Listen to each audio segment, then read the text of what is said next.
Praise the Lord. अक्टूबर और नवंबर महीना ऐसा होता है जिसमें कि अधिकांश मंडलियों में धन्यवादी पर्व का आयोजन किया जाता है और इसमें वर्ष भर की तमाम आशीषों के लिए, वर्ष भर की तमाम उपलब्धियों के लिए, फसल के लिए और अपनी आय के लिए लोग परमेश्वर के भवन में भेंट लेकर आते हैं और प्रभु को धन्यवाद की भेंट चढ़ाते हैं। तो आज हम इसी पर्व से संबंधित एक वचन पर विचार करेंगे और उसके पहले आइए हम दुआ करें। प्रभु जी, हम आपके चरणों पर आते आपका धन्यवाद करते हैं कि आप हमारे जीवन में उत्तम उत्तम आशीषों को देते हैं। हम अपने आशीषों को स्मरण करना चाहें तो प्रभु हमारी बुद्धि छोटी पड़ती है और हमारी जुबान भी उसका बखान नहीं कर सकती। और प्रभु जी, हम जितनी भी आशीषें प्राप्त करते हैं हम सिर्फ उसके लिए आपको धन्यवाद देते हैं। विनती करते हैं प्रभु जी, हमारी हर एक कमजोरियों को क्षमा कीजिए और हमको धन्यवादी बनाइए।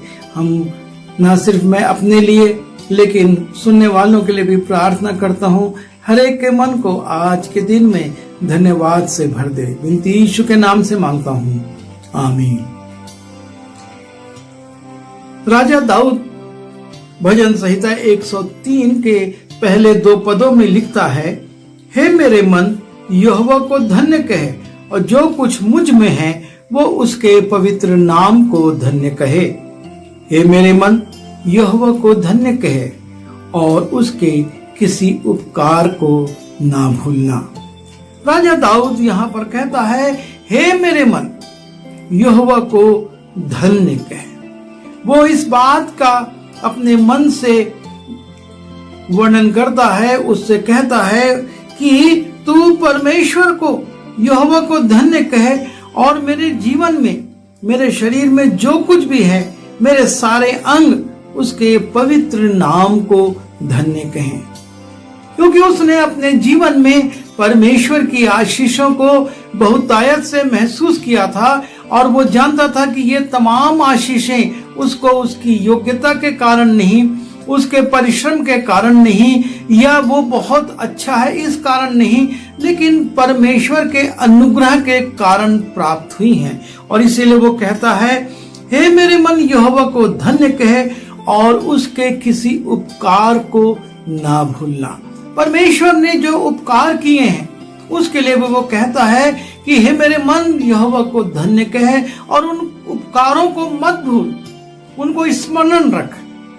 क्योंकि जब तक हम परमेश्वर के उपकारों को स्मरण नहीं करेंगे हम धन्यवाद किस बात के लिए देंगे।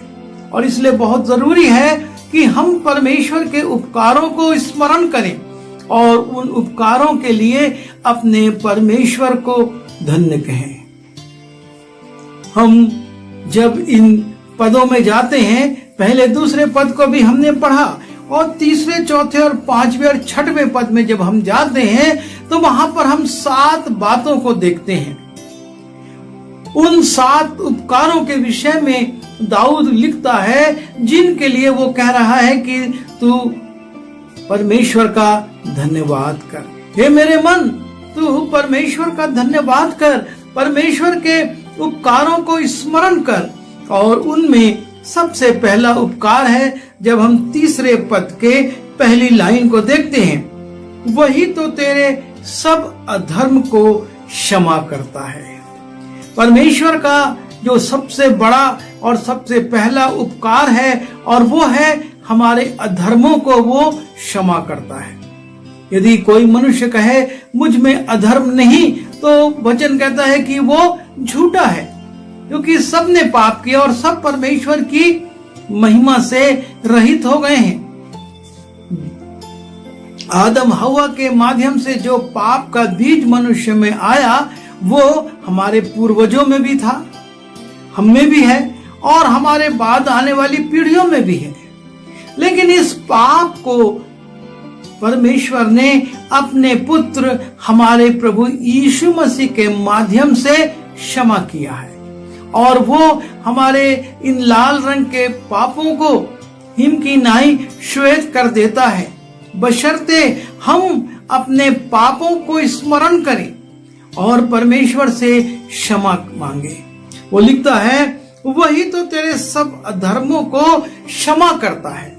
आज मनुष्य की सबसे बड़ी आवश्यकता यही है कि वो अधर्मों से क्षमा को प्राप्त करे, और उसके लिए ना तो उसके पास पैसा है और ना उसके पास योग्यता है और ना इतनी शक्ति है कि वो अपने अधर्म के लिए क्षमा को प्राप्त कर सके। ये सिर्फ परमेश्वर का अनुग्रह है, जो कि वो अपने लोगों की गलतियों को, उन गुनाहों को, उनके पापों को क्षमा करके उनको इस योग्य करता है कि वे परमेश्वर के सामने फिर से खड़े हो सके, फिर से उसको अपना पिता कहकर पुकार सके। और इसलिए दाऊद कहता है कि हे मेरे मन यहोवा को धन्य कह। क्यों? क्योंकि वो उसने मेरे अधर्मों को क्षमा किया है।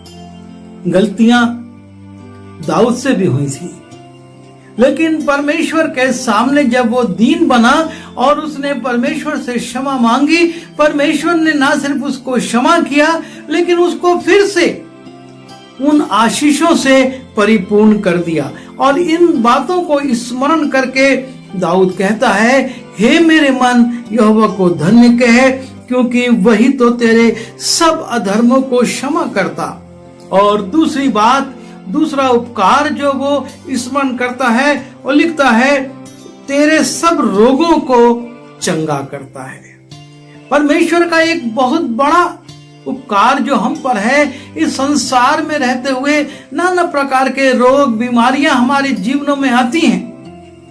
इस रोग की भयानकता का बड़ा अद्भुत अनुभव दाऊद को भी था, और उसने परमेश्वर के सामने देखा था कि कैसे बत्शेबा से उत्पन्न पुत्र बीमार हुआ, और लाख चहने के बाद उसके पास सारे वैद्य थे, वो प्रार्थना कर रहा था, उपवास कर रहा था, उसके बावजूद उस रोग के कारण वो बालक नहीं बचा। मनुष्य की दशा यही है। आज जब महामारी का युग है, सारे धन, सारी योग्यताएं, सारी दवाइयां सब धरी की धरी रह गई हैं, पर परमेश्वर के उस दया को स्मरण करते हुए, उस उपकार को स्मरण करते हुए दाऊद कहता है, तेरे सब रोगों को परमेश्वर चंगा करता है। और हम में से अधिकांश लोग हैं जिन्होंने परमेश्वर की अद्भुत चंगाई को अपने जीवन में महसूस किया है। हम एक समय आया था कि मौत की वादी में चले गए थे, हमारे जीवन की आशा नहीं थी, पर परमेश्वर ने दया की। परमेश्वर ने हमारे लोगों की प्रार्थना को सुना और चंगाई प्रदान की। प्रभु यीशु मसीह जब उसके सामने रोगी लाए जाते थे, तरस से भर जाते थे और उनके लिए चंगाई के कामों को करते थे। और आज भी परमेश्वर के दास दासी जब प्रार्थना करते हैं तो लोग चंगे होते हैं। वचन में लिखा है, धर्मी जन की प्रार्थना से बहुत कुछ हो सकता है। और रोगी के लिए जब वो तेल लगाकर प्रार्थना करते हैं, परमेश्वर चंगाई देता है। और इसलिए दाऊद कहता है, हे मेरे मन यहोवा को धन्य कह, उसके किसी उपकार को ना भूलना, क्योंकि वही तो तेरे सब रोगों को चंगा करता है।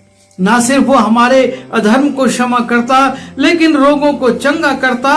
और लिखा है चौथे पद की पहली लाइन में, वही तो तेरे प्राण को नाश होने से बचा लेता है।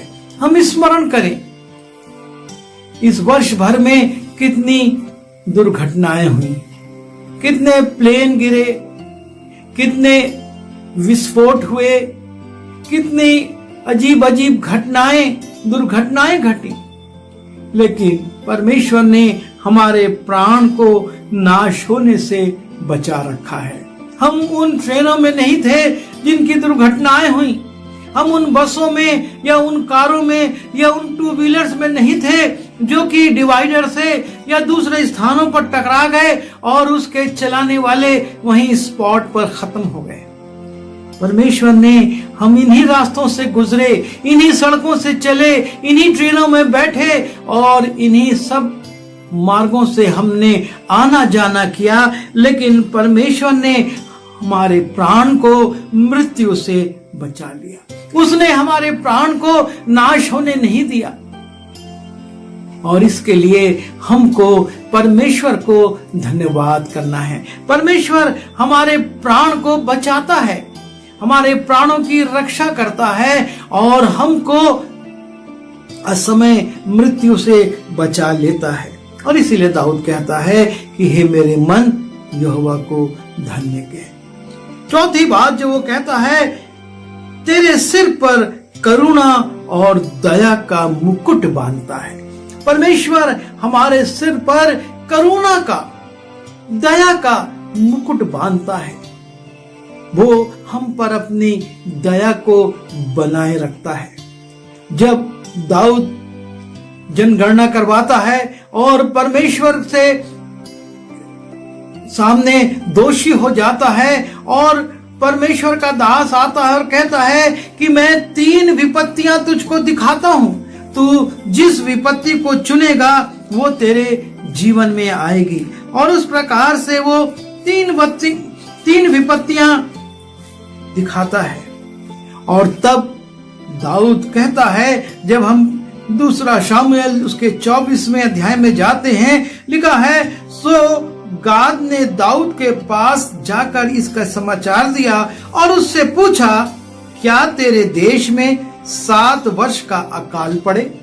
पहली विपत्ति, क्या तेरे देश में 7 वर्ष का अकाल पड़े? वह 3 महीने तक तेरे शत्रु तेरा पीछा करते रहे, वह तेरे देश में 3 दिन तक मरी फैले रहे।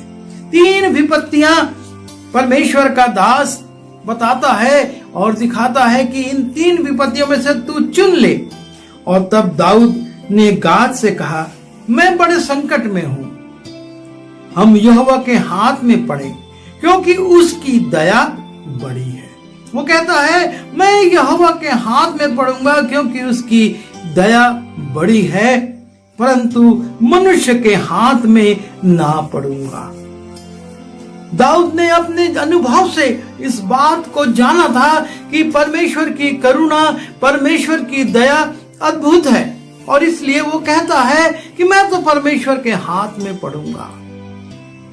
वो दयावान है, वो कृपालु है, वो अनुग्रहकारी है, वो विलंब से कोप करने वाला है। और इसलिए दाऊद कहता है, हे मेरे मन यहोवा को धन्य कहे क्योंकि वो तेरे सिर पर करुणा और दया का मुकुट बांधता है। वो हम पर दया करता है। हम बार बार गिरते हैं और परमेश्वर दया करके हमको क्षमा करता है। और तब 5वीं बात हम देखते हैं, वही तो तेरी लालसा को उत्तम पदार्थों से तृप्त करता है। हमारा परमेश्वर हमारी लालसाओं को जानता है। जो बातें हम मुंह से नहीं कह पाते वो जानता है और वो कहता है, तू अपना मुंह पसार और मैं उसे भर दूंगा। हमारा परमेश्वर हमारी लालसाओं को उत्तम उत्तम पदार्थों से तृप्त करता है।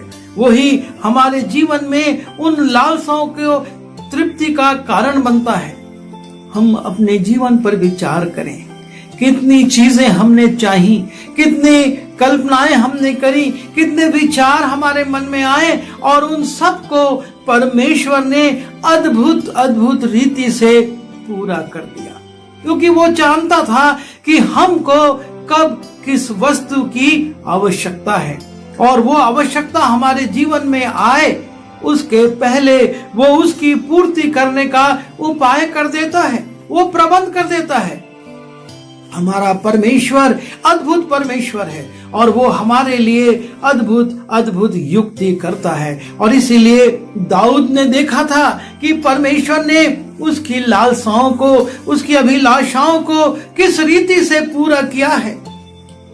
और वो कहता है, हे मेरे मन यहोवा को धन्य कहे, क्योंकि वही तो तेरी लालसा को उत्तम पदार्थों से तृप्त करता है। जब हम अपने जीवन में परमेश्वर की आशीषों को स्मरण करते, किस प्रकार से उसने हमारी इच्छाओं को, हमारी लालसाओं को, जो हम अपने लिए, अपने परिवार के लिए, अपने बच्चों के लिए करते थे, शायद हमारी लालसा थी एक अच्छे मकान की, हो सकता है हमारी लालसा हो एक अच्छी नौकरी की, हमारी लालसा हो एक अच्छे परिवार की, और परमेश्वर ने अद्भुत रीति से हमारी लालसाओं को पूरा किया, हमको ऊपर उठाया। और इसलिए दाऊद कहता है, हे मेरे मन यहोवा को धन्य कहे। छठवीं बात जो हम यहाँ पर देखते हैं, लिखा है, जिससे तेरी जवानी उकाब की नाई नहीं हो जाती है। यह परमेश्वर का उपाय है और यह परमेश्वर का उपकार है कि वो हमारे जवानी को उकाब की नाई नया कर देता है।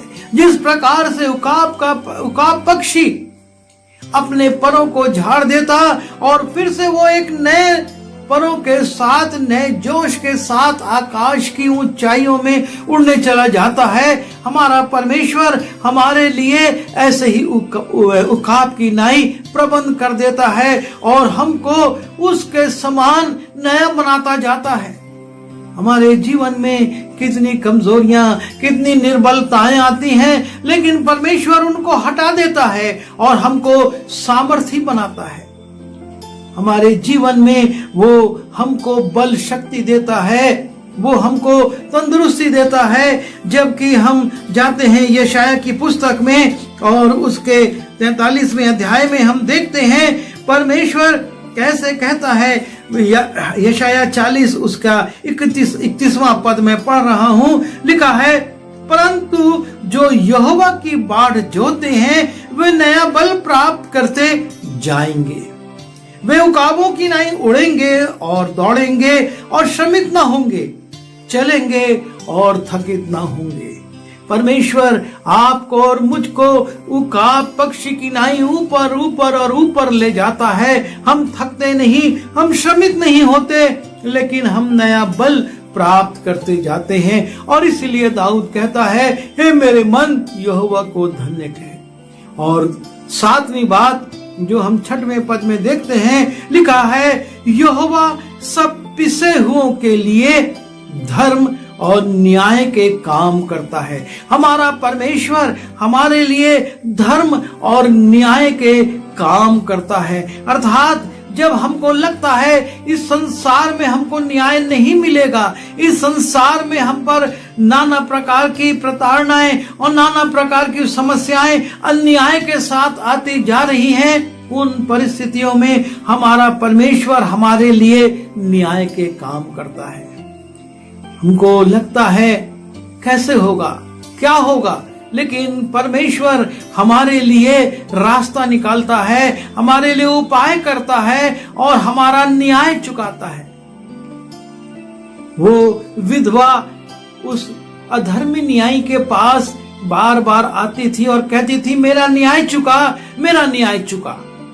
और तब वो अधर्मी न्यायी कहता है, ना मैं परमेश्वर से डरता हूं और ना मनुष्यों की कुछ परवाह करता हूं, लेकिन ये स्त्री मेरे पास बार बार आती है और मैं इसका न्याय चुकाऊंगा ताकि ये बार बार आकर कहीं मेरी नाक में दम ना कर दे।